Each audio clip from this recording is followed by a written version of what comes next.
আসসালামু আলাইকুম বন্ধুরা, আশা করি সবাই ভালো আছেন। আজকে যে ভিডিওটি নিয়ে আসলাম সেটি হচ্ছে ডেনমার্কে আপনি কিভাবে কাজের জন্য অ্যাপ্লিকেশন করবেন। আমি আজকে যে প্রসেসটি দেখাবো সেটি হচ্ছে সম্পূর্ণ ডেনমার্কের সরকারি ওয়েবসাইট থেকে আপনি কিভাবে কাজ খুঁজবেন এবং অ্যাপ্লিকেশন করবেন। আজকে যে ভিসা টাইপটি দেখাবো সেটি হচ্ছে ফাস্ট ট্র্যাক স্কিম ভিসা। অর্থাৎ এই ভিসাটাতে আপনি অ্যাপ্লিকেশন করতে পারবেন। অ্যাপ্লিকেশন করার পরে মাত্র ১ মাস সময় নিবে তারা। ১ মাসের ভিতরে তারা আপনার ভিসাটি প্রসেস করবে। তার পূর্বে আপনাকে যে কাজটি করতে হবে অর্থাৎ আপনাকে একটা জব হান্টিং করতে হবে। একটা জব ম্যানেজ করতে হবে। সেই জব ম্যানেজটি করার জন্য আপনার কোনো এডুকেশন সার্টিফিকেট লাগবে না, আইএলটিএস লাগবে না এবং কি কোনো দালাল লাগবে না। শুধুমাত্র ১ মাসের মধ্যেই তারা ভিসাটা প্রসেস করে দিবে। আপনি চাইলে আপনার ফ্যামিলি সহ আপনি মুভ করতে পারেন। ৫ বছর পরবর্তীতে ডেনমার্কে যদি আপনি ৫ বছর কাজ করেন এবং কি থাকেন সেখানে আপনি পার্মানেন্ট রেসিডেন্ট এবং কি আপনি পাসপোর্টের জন্য আবেদন করতে পারবেন ৫ বছর থাকার পরবর্তীতে। সেটির জন্য শুধুমাত্র আপনার কভার লেটার এবং আপনার সিভি হতে হবে। আপনার যদি সিভি কভার লেটার আপনি নিজে নিজে বানাতে চান বানাতে পারবেন আমাদের ওয়েবসাইটে। কিভাবে ইউরোপাস রিজিউমি সিভি বানাবেন, কভার লেটার বানাবেন সেটার ভিডিও আছে সেটা দেখে নিতে পারেন।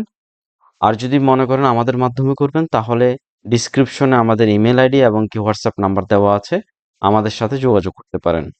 তো বন্ধুরা কথা না বাড়িয়ে আমরা দেখিনি কিভাবে আপনি জব খুঁজবেন এবং কি জব অ্যাপ্লিকেশন করবেন। আমরা সবগুলো ওয়েবসাইটের লিঙ্ক ডিসক্রিপশনে দিয়ে রাখবো, আপনি সেখান থেকে লিঙ্কগুলো নিতে পারেন। প্রথমত আমরা যে ওয়েবসাইটটিতে যাব সেটা হচ্ছে denmark.dk। ডেনমার্কের একটা গভর্নমেন্টের একটা ওয়েবসাইট। সেখানে আপনি মুভ টু ডেনমার্ক এই লিঙ্কটিতে যাবেন। আমি আপনাদেরকে যে লিঙ্কটি ডিসক্রিপশনে দেবো সেই লিঙ্ক থেকেই যাবেন, তাহলে সহজে খুঁজে পাবেন। মুভ টু ডেনমার্কে যাওয়ার পরবর্তীতে এখানে লিখবে ইউ ওয়ান্ট টু অ্যাপ্লাই। আপনি কি অ্যাপ্লিকেশন করবেন? সেক্ষেত্রে আপনি দেখেন আপনাকে কয়েকটা ভিসা টাইপ দেখাচ্ছে, আপনি ওয়ার্কে যাবেন। ওয়ার্ক ভিসার পরবর্তীতে আপনাকে যেতে হবে ফাস্ট ট্র্যাক স্কিম।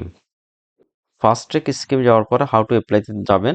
এখান থেকে আপনাকে অ্যাপ্লিকেশন করতে হবে না। এটা শুধু আপনি দেখে নিবেন যে আপনার ভিসাটা কিভাবে প্রসেস হবে, কতদিন সময় নিবে। এখানে বিস্তারিত সেটি লেখা আছে। এবং কি এখানে তারা মেনশন করে দিয়েছে this tab is directed at employer who will be submitted. এটা আপনার এমপ্লয়ার আপনার পক্ষ থেকে সাবমিট করবে, সেটা বিস্তারিত এখানে লিখে দিয়েছে তারা। এবং কি কিভাবে আপনার ভিসাটা প্রসেস হবে, আপনি আনসার কিভাবে পাবেন সেটার ডিটেলসটা এখানে লেখা আছে। আপনাকে যে কাজটা মূলত করতে হবে সেটা হচ্ছে আপনি জব হান্টিং করবেন। জব হান্টিং করার পরবর্তীতে আপনাকে যদি তারা সিলেক্ট করে তাহলে তারাই আপনাকে প্রসেসটি বলে দেবে সেটা আপনি কি করতে হবে। অর্থাৎ আপনাকে যদি তারা সিলেক্ট করে তাহলে ওরা আপনাকে ওয়ার্ক পারমিট পাঠাবে, অফার লেটার পাঠাবে, প্রয়োজনীয় কাগজপত্র পাঠানোর পরবর্তীতে ওরা আপনাকে চেকলিস্ট দিয়ে দিবে। চেকলিস্টের মাধ্যমে বাংলাদেশে অবস্থিত ডেনমার্কের এম্বাসি অথবা বিএফএস গ্লোবালের মাধ্যমে আপনি সেখানে কাগজপত্রগুলো আপনার যাবতীয় যে ডকুমেন্টসগুলো আছে সবগুলো নিয়ে জমা দেবেন এবং সেইভাবেই ভিসা প্রসেসটি হবে। তো বন্ধুরা এখন দেখিয়ে দিই কিভাবে আপনি জব হান্টিং করবেন। জব হান্টিং করার জন্য আপনি সেম ওয়েবসাইট থেকেও করতে পারেন। জব হান্টিং করার জন্য আপনি সেম ওয়েবসাইটটিতে আবার আসবেন। যে লিঙ্কটি আমি দিয়ে রাখছি সেটা হচ্ছে denmark.dk। এই ওয়েবসাইটটিতে আসবেন, এখানে একটা অপশন আছে দেখেন মুভ টু ডেনমার্কের পাশে জব হান্টিং ইন ডেনমার্ক। এই লিঙ্কটিতে যাবেন। এই লিঙ্কটিতে যাওয়ার পরে তারা আপনাকে অন্য লিঙ্কটিতে নিয়ে যাবে, সেটা ডেনমার্কেরই একটা ওয়েবসাইট। এখানে দেখুন, এখানে যাওয়ার পরে দেখুন এখানে কয়টি এখন ভ্যাকেন্সি ওপেন আছে এই ওয়েবসাইটের মাধ্যমে সেটি দেখাচ্ছে। আপনি এটা এমন না যে আপনি এই ওয়েবসাইটের মাধ্যমেই আপনি ডেনমার্কের কাজের জন্য অ্যাপ্লিকেশন করতে পারবেন। এরকম আরও ওয়েবসাইট আছে যেমন ইনডিড, লিঙ্কডইন এবং তাদের নিজস্ব আরও অনেক পোর্টাল আছে ডেনমার্কের। আমি সেসব কয়েকটি লিঙ্ক দিয়ে রাখবো। তবে এটি হচ্ছে আপনি যে ওয়েবসাইটে গভর্নমেন্টের ওয়েবসাইটে যে ডিটেলসগুলো দেওয়া আছে তার মাধ্যমে একটি ওয়েবসাইট, একটি পোর্টাল, এটি গভর্নমেন্টেরই একটা পোর্টাল। তো বন্ধুরা আপনি এখান থেকে এই যে ভ্যাকেন্সি ইন ৩,৮০৩টি ভ্যাকেন্সি আছে এই পোর্টালটিতে, আপনি জব সার্চ করতে পারেন এখান থেকে অথবা এখান থেকে। তো বন্ধুরা এই লিঙ্কটিতে আসার পরবর্তীতে অর্থাৎ এই ওয়েবসাইটটিতে আসার পরবর্তীতে আপনি জব খুঁজবেন। আপনি যে কাজটি জানেন অথবা আপনি যে কাজে মুভ করতে চান ডেনমার্কে সে কাজটি খুঁজবেন। যদি আপনি ক্লিনার লেখেন এখানে তখন দেখবেন আপনাকে ৪৩টা ক্লিনার জব দেখাচ্ছে। আপনি যে কোনো একটিতে যেতে পারেন। আমি মূলত আপনাকে ভিসা কিভাবে অ্যাপ্লিকেশন করবেন সেটার প্রসেস দেখাচ্ছি। এখানে তাদের রিকোয়ারমেন্টসগুলো লেখা আছে। এখন বাম পাশে দেখুন এখানে তাদের অ্যাপ্লিক্যান্টটা কে এবং তাদের যে লোকেশনটা কোথায়, তাদের যে ডেটসগুলো অর্থাৎ কবে জবটি তারা পোস্ট করেছে এবং এটা ডেডলাইনটা কি সে বিষয়ে তারা লিখেছে। এবং তারা জবটি কি পার্মানেন্ট অফার করছে নাকি পার্ট টাইম অফার করছে সেটা লিখছে তারা, এবং কার সাথে কন্ট্যাক্ট করবেন। দেখুন এখানে তার নামটি লিখে দিয়েছে।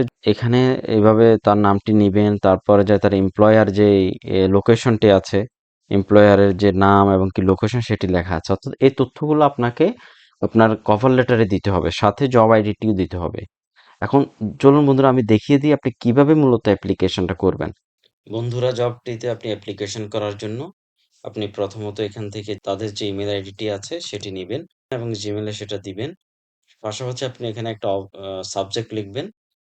সাবজেক্টটি হবে এরকম: job application for cleaner position with job আইডিটা লিখবেন। অর্থাৎ আপনি যদি ক্লিনার পজিশনের জন্য করেন অ্যাপ্লিকেশন, সেক্ষেত্রে ক্লিনার পজিশনটি লিখবেন, অথবা অন্য কোনো পজিশন থাকলে সেটি লিখবেন এবং তাদের জব আইডিটা লিখে দেবেন। জব আইডিটা আপনি অ্যাপ্লিকেশনেই পাবেন, এখানেই পাবেন জব আইডিটা। এবং কি সাথে আপনার কভার লেটারে কোম্পানির যে হায়ার ম্যানেজমেন্টের নাম উল্লেখ করা হয়েছে সেটি লিখবেন এবং কি কোম্পানির নাম, লোকেশনগুলো আপনি কভার লেটারে সাজিয়ে নিবেন। তো বন্ধুরা, এর পরবর্তীতে আপনি কভার লেটারটাকে কি করবেন? আপনি কভার লেটারটিকে এখানে যুক্ত করবেন। এটি একটি ডামি কভার লেটার, আমি অন্য কারোর জন্য বানিয়েছিলাম ডামি হিসেবে। এবং এখান থেকে আপনি এর পরবর্তীতে আপনি যে এখানে সিভিটা, আপনার যে রিজিউমি ইউরোপাস, সেই সিভিটা আপনি এখানে যুক্ত করবেন। অর্থাৎ বন্ধুরা, এই জিনিসটা মনে রাখবেন, আপনি যেই কাজের জন্য অ্যাপ্লিকেশন করছেন সেই কাজের রিলেটেড আপনার রিজিউমিটা, আপনার কভার লেটারটা হতে হবে। ভিন্ন যদি রিলেটেড কোনো কভার লেটার বা সিভি আপনি দেন, তাহলে সেক্ষেত্রে রিজেক্টেড হওয়ার চান্সেস অনেক বেশি। যেহেতু তারা চাচ্ছে ক্লিনার, মনে করেন তারা চাচ্ছে ক্লিনার জব অ্যাপ্লিকেশন, সেক্ষেত্রে আপনি ক্লিনার রিলেটেড আপনার যে এক্সপেরিয়েন্স, আপনার যে রিজিউমি, আপনার যে কভার লেটার, সেরকম ভাবে আপনার সেগুলো জমা দেবেন। সেটার জন্য শুধুমাত্র আপনি এখানে আপনি যে কোনো একটা রিজিউমি আপনি যোগ করে দিবেন। অর্থাৎ আপনার যে রিজিউমিটি আছে ইউরোপাস এবং কি এই কাজের রিলেটেড, সেই রিজিউমিটি আপনি এখানে যুক্ত করে দেবেন। রিজিউমিতে অবশ্যই আপনার ডিটেলস লিখবেন, আপনার ইমেল আইডিটি রাখবেন, আপনার ঠিকানা লিখবেন, আপনার ফোন নাম্বার লিখবেন। আপনি বিশ্বের যেকোনো দেশেই থাকেন না কেন, সেখান থেকে আপনি অ্যাপ্লিকেশন করতে পারবেন এবং সেখান থেকে আপনি প্রসেসিংটা শেষ করতে পারবেন। সেটার জন্য কোনো সমস্যা হবে না। তো বন্ধুরা, আশা করি সবই বুঝতে পেরেছেন। আমি যেসব লিঙ্কগুলো যে দেখিয়েছি সেগুলো আমি ডেসক্রিপশনে দিয়ে রাখবো। সাথে, সাথে LinkedIn, Indeed এবং কি যে জব হান্টিং যে ওয়েবসাইটগুলো ডেনমার্কের, সেগুলোর লিঙ্কগুলো আমি দিয়ে রাখবো ওয়েবসাইটে। বন্ধুরা, আবার বলে নিচ্ছি, এখানে অ্যাপ্লিকেশন করা খুবই সহজ। আপনার এর জন্য দালালের প্রয়োজন হবে না। আপনি যতটুক আপনার প্রয়োজন হতে পারে, যদি আপনি নিজের সিভি এবং কভার লেটার না তৈরি করতে পারেন, সেক্ষেত্রে আপনি কারো সাহায্য নিতে পারেন। অথবা ভিডিও দেখে নিজে, নিজে করতে পারেন, অথবা যদি আমাদের মাধ্যমে করাতে চান সেও আপনি করাতে পারেন। সেটা আপনার ইচ্ছে। আপনি অ্যাপ্লিকেশন করার প্রসেস খুবই সোজা। সেটি হচ্ছে আপনি জব খুঁজবেন, ওই জব রিলেটেড অ্যাপ্লিকেশন করবেন ইমেইলের মাধ্যমে। কিছু, কিছু ওয়েবসাইট আছে, তাদের ওয়েবসাইট থেকে আপনি অ্যাপ্লিকেশন করতে পারবেন। আর এর পরবর্তীতে যদি আপনি সিলেক্টেড হন, তাহলে তারা আপনাকে মেইলে বা যেকোনোভাবে হোক বা কুরিয়ারের মাধ্যমে আপনাকে তারা সবগুলো ডকুমেন্টস তারা সেন্ড করবে। আপনি বাংলাদেশে থাকেন, বিশ্বের অন্য কোনো দেশে থাকেন, কোনো সমস্যা নেই। সেখান থেকে আপনি এই পেপারগুলো, তারা যে ডকুমেন্টগুলো চেকলিস্ট দিবে সেই অনুযায়ী আপনি ভিএফএস এর মাধ্যমে অথবা তাদের যে এম্বাসি আছে, সেই এম্বাসির মাধ্যমে আপনি অ্যাপ্লিকেশন করবেন। এবং অ্যাপ্লিকেশন করার পরবর্তীতে তারা আপনাকে ভিসা দিবে, তারা ভিসা পে করবে। সবকিছু পে তারাই করবে। আপনি কোনো কিছু পেও করা লাগবে না। অর্থাৎ অনেক সময় দেখা যাচ্ছে যে আপনাকে ভিসা ফিটি দিতে হবে। কিন্তু দেওয়ার পরবর্তীতে তারা আপনাকে সেটা আবার, যদি আপনি ডেনমার্কে যান, সেটা আপনাকে রিটার্ন করবে। আপনি যদি টিকেট কেটে যান, সেটাও আপনাকে রিটার্ন করতে পারে। এটা হচ্ছে তাদের যে কোম্পানিগুলোর নিজস্ব পলিসি। তো এই পলিসিগুলো আপনি হয়তোবা আপনার নিজ থেকে খরচ হতে পারে। যদি আপনার নিজ থেকে খরচ সর্বোচ্চ আপনার বাংলা টাকায় ১ থেকে ১.৫ লাখ টাকা সর্বোচ্চ খরচ হতে পারে টিকেট সহ, যদি আপনি ভিসা হয়। তো বন্ধুরা, আমি ভিসার যে প্রসেসিং সিস্টেমটা সেটা আপনাদেরকে জানিয়ে দিয়েছি। কোনো দালালের চক্করে পড়বেন না। দালালরাও এভাবেই অ্যাপ্লিকেশন করে থাকে। সেক্ষেত্রে অনেকের অ্যাপ্লিকেশন করলে কয়েকজনের হয়। আমরা সবাই মনে করি যে এই দালালটা কাজ করতে পারতেছে, কাজ করছে। দালালরা এভাবেই কাজগুলো করে থাকে। তো বন্ধুরা, আশা করি বুঝতে পেরেছেন। ভালো থাকবেন, সুস্থ থাকবেন। আসসালামু আলাইকুম রাহমাতুল্লাহ।